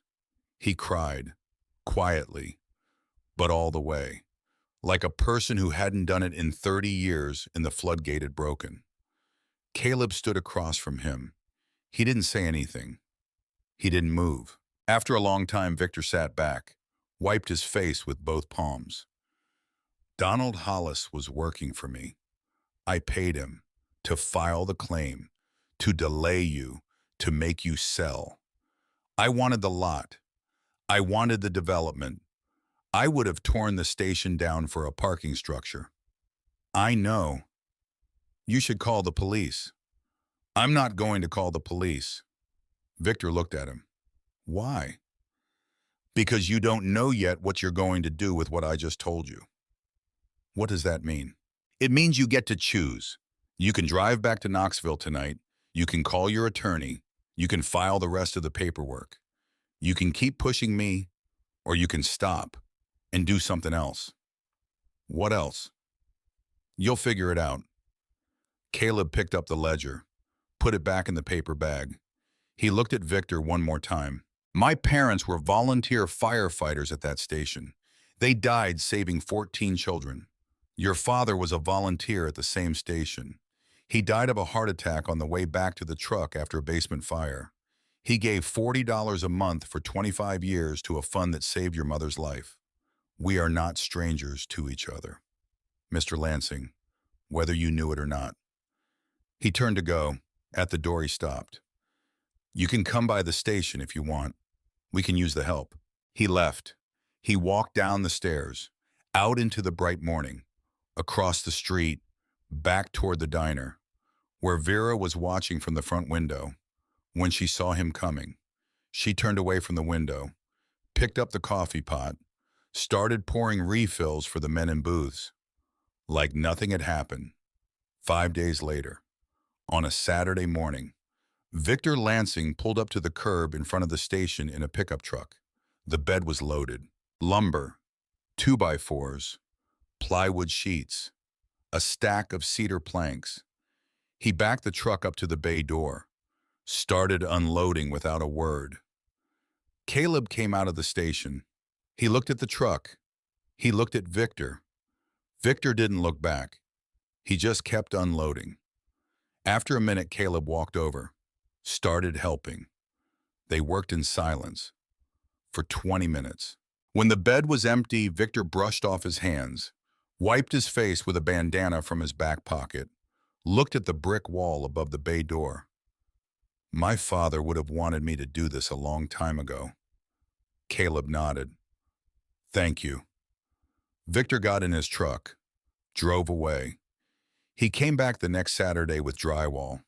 The Saturday after that, paint. He never stayed long. He never asked for anything. He just delivered and left. The first ones came back 2 weeks later. A young woman pulled into the gravel drive on a Tuesday afternoon. A small white car with Atlanta plates. She got out slowly. She was pregnant, maybe 7 months. She wore a long blue dress and a cardigan, even though it was warm. She stood by her car for a long time. She didn't come up to the station. She just stood there, looking at the brick. Caleb came out of the bay door. He could see her holding her belly with one hand and a manila envelope with the other. He walked over slowly. Can I help you? She looked up, 26 maybe. Dark hair, brown eyes, a scar on her left wrist that ran up under her sleeve. Are you Caleb Mercer? I am. She opened her mouth, closed it, opened it again. I've been trying to find you for 7 years. He went very still. My name is Maya Brennan. I was 8 years old in October of 2006. I was in Mrs. Ainsley's second grade class on the second floor of the old elementary school on Maple Street. Caleb couldn't breathe.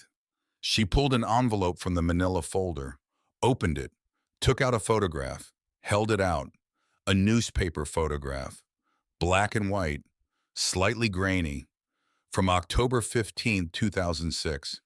A woman in turnout gear, smoke around her, lifting a small girl through an open second-floor window, passing her down to firefighters on a ladder. The woman in the gear, Anna Mercer. The girl was Maya. Maya pointed at the photo. This is my mother's. She kept it in her Bible. After I got out of college, I started looking for you. The hospital wouldn't tell me. The state wouldn't tell me. The fire department wouldn't tell me. Then I read in the paper last month that someone had bought the fire station. I drove down. From where? Atlanta. I'm a pediatrician. I work at Englewood Children's Hospital. She stopped. She wiped her face with the back of her hand, even though she wasn't crying. I came here to tell you something. I came here to tell you that your mother lifted me through a window. She was the last person I saw before the smoke took me out. I woke up on the lawn with a firefighter pressing oxygen to my face, and he was telling me, the lady made it. The lady made it. They got you out. She put her hand on her belly. My mother told me when I was 12 that the lady didn't make it, that the lady had died after they got me out. The stairwell came down. She had a baby. He went into the foster system. We don't know where he went. She looked at him. I am pregnant with my first child, my son. I am due in 8 weeks. We are going to name him Daniel, after my husband. But his middle name is going to be your father's name, David. Caleb couldn't speak. He couldn't. Maya held out the photograph. You keep it. It's yours. I have copies. I want you to have the one my mother kept in her Bible. He took it. His hand shook. Maya. Yes. There are 13 others. I know. Will they come? She looked at him. Her eyes were full of something he couldn't name, something old and warm and unfinished. They'll come. Some of them. Not all of them. Some of them won't be able to. Some of them won't know yet. But they'll come. She stayed for 2 hours. Vera brought lunch over from the diner. wouldn't take payment, wouldn't let Maya help, just put a sandwich in front of her and said, "You sit, you eat, you're feeding too." Maya laughed. It was the first time anyone had laughed in the station in 18 years. The sound bounced off the brick walls. It sounded right. The apartment in the back of the station took 6 weeks. Caleb did most of it himself, with Hank checking the framing, the plumber handling the water lines, Victor showing up on Saturdays with materials, and a strange new quiet about him. One room, a small bathroom, a kitchenette, a window that looked out at the rose garden May had started in the side lot, where the old hose tower used to stand. When it was done, he asked May if she wanted to move in. She stood in the doorway and looked at the fresh drywall, the new window, the small counter with a coffee maker on it. Walter would have liked this. Is that a yes? That's a yes. I'll bring my things tomorrow. She moved in on a Wednesday. Within a week, she had curtains on the window, a bookshelf against the wall, a tea kettle on the stove, photographs of Walter on the dresser, a photograph of Caleb's parents that he had made for her, a copy of the September 2005 photograph from Walter's office, in a small wooden frame. She started a garden in the side lot. Tomatoes, basil, peppers, rose bushes that ran along the fence Caleb built her. She was 82 years old. She moved slowly, but she moved. And every morning Caleb would knock on her door, and she would open it, and she would say, "There you are. Good morning," as if he had always come, as if mornings had always started this way. Vera came over every Sunday afternoon. She brought flour, yeast, butter, a wooden bowl Anna had given her on her 35th birthday. She taught Caleb the bread recipe his mother had made every Sunday for the 4 years she'd lived with David. The recipe Anna had learned from Vera's grandmother. The recipe that had been passed across 3 generations of women in this small town. "You measure with your hands, not the cups," Vera said. "Your mother measured with her hands, so you measure with your hands." The first loaf Caleb made was inedible. Too dense, too dry, too salty. Vera ate 2 slices anyway. "Your mother's first one was worse than this." "You're lying." "I am, but you've got time." The second loaf was better. The third loaf was bread. The fourth loaf Vera brought home and served at the diner, under a note that said, "From the station." 8 different people came in that week to ask where it had come from. By the end of the month, they had a Sunday line at the diner. For bread. Anna's bread. Made by her son. In the kitchen of the apartment behind her station. Edith came on a cold Saturday afternoon in November. Caleb was painting the trim around the front bay doors. She walked up the cracked pad with a large parcel wrapped in brown paper, tied with twine. She set it on a sawhorse. "I've been working on this for 3 months." "What is it?" "Open it." He set down the paint roller, wiped his hands, untied the twine. He pulled back the brown paper. A quilt, hand-sewn, squares of soft cotton in white and yellow and pale blue, each square stitched with tiny, careful loops, the patterns interlocking, a border in deep red, pinned to the corner, a small card, in Edith's neat handwriting. This quilt was made by Edith Lambert, May Hollis, Vera Whitfield, Patty Green, and Sarah Castellanos. "We started it the week we found out about you.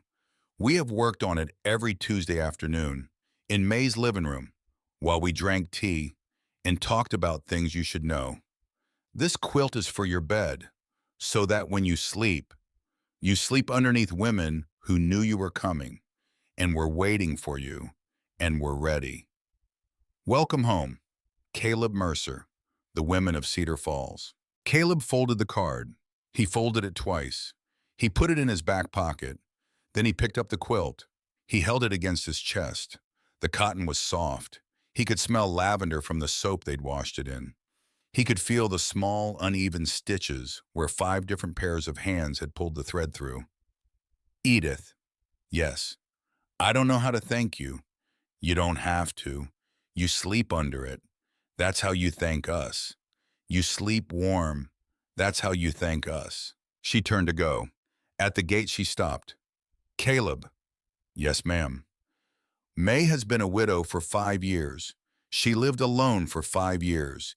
She is sleeping easier this month than she has slept since Walter died. So when I say, you sleep under that quilt, and you thank us by sleeping warm, that's what I mean. Sleep warm. Boy, we need you here. She walked out the gate. She didn't look back. The plaque ceremony was on a Sunday afternoon in early December. Caleb had it made at a shop in Knoxville. Brass, polished, the lettering deep. He mounted it himself. On the brick wall to the right of the front bay door, eye level, so that nobody could walk past it without seeing. The plaque read, "In memory of David and Anna Mercer, volunteer firefighters who gave their lives on October 14th, 2006, saving 14 children from the Maple Street school fire. Their courage is remembered. Their son carries it forward." Below their names. 14 names in smaller type. Maya Brennan, Tyler Reese, Joseph Pham, Lauren Wexler, Andrea Stillman, Ethan Cole, Brian Foster, Maddie Park, Carlos Velasquez, Hannah Burke, Samuel Greer, Olivia Bishop, Marcus Lee, Sophie Ainsworth, the 14 children. Caleb had spent 2 weeks finding them. Most of them lived in other states now. He'd sent each of them a copy of the plaque design, with a letter, asking if they would like their name included. Every single one of them had said yes. About 40 people came to the ceremony. May, Vera, Edith, Hank and his wife. Victor Lansing in the back, in a clean shirt and no tie, standing by himself. Maya Brennan with a baby in a sling, 8 weeks old, named Daniel David. Maya's husband next to her, carrying the diaper bag. 3 of the other 13 children, now grown. Tyler, Lauren, Hannah, standing in a small group near the front. Caleb's foster contractor father, the third one, who he had written to, who had come down from Virginia overnight on a bus. The county clerk who had sold him the deed, the bank manager, the retired electrician who had rewired the kitchen, the plumber, the garden center woman, a whole crowd of people who had been waiting 18 years for this Sunday. May spoke. She stood with one hand on her cane and the other on the brick wall beside the plaque. She looked across the small crowd. Then she looked at Caleb. "My husband, Walter Hollis, was the chief of this station for 40 years. He died 5 years ago believing that this boy, Caleb Mercer, would one day come home. And he was right." She looked at the plaque. David and Anna Mercer served at this station for 4 years. They saved 14 children. They are remembered. She looked at the children, now grown, standing in the small group. "You are remembered too. You were the reason." She looked at Maya. Maya was crying. The baby was asleep in the sling against her chest. May nodded at her. "Now we have one more. The next generation. The first of many." She turned to Caleb. "And you, boy, you came home, and you brought it all back. Thank you." She didn't say anything else. She didn't need to. Caleb couldn't speak. So he just put his hand on the plaque, and he held it there, until the sun began to slip toward the brick on the west side of the building. That night, after everyone had gone, after the folding chairs had been stacked, after Vera had cleaned the diner and gone home, after Edith had walked back across town with her cane tapping the sidewalk, after Victor had quietly driven back to Knoxville without a word, Caleb went into the apartment behind the station. May was in the kitchen. She was baking something, a pie, the smell of cinnamon and nutmeg and butter and vanilla. She had the small radio on, tuned to the AM station that played hymns on Sunday evenings. A choir was singing, the same hymn Vera had told him about, the slow one, "Be Thou My Vision." Caleb stopped in the doorway. He stood there listening for a long time. May looked up from the pie. She saw his face. She didn't say anything. She